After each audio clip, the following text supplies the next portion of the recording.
There's interest in arguing that managing these weapons, that we can manage this risk, and that we can manage it in perpetuity. But the risk management analysis, I think, really fails when you look at it without interest.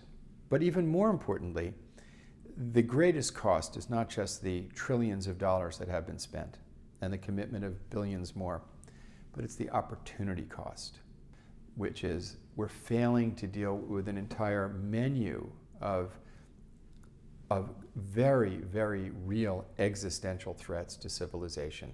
The aberrations of the climate that we're creating. The very pH of the oceans is at risk. Rainforests are being depleted faster than they can renew. We're destroying species at a rate 1,000 times faster than the evolutionary base rate.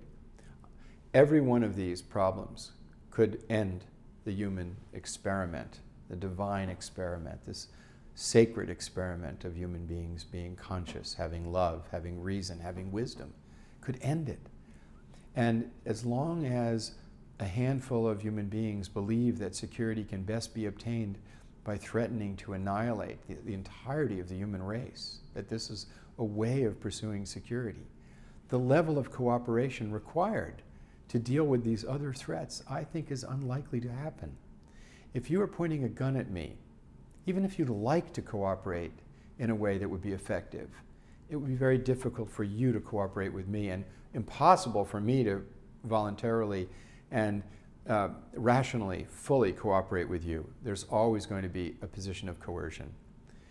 So our choices either to recognize our collective threats and challenges, which are real and existential, measurable.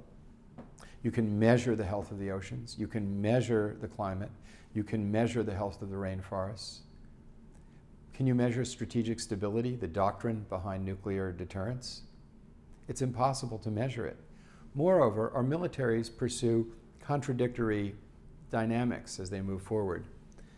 One of them is strategic stability, which is really mutually assured destruction light.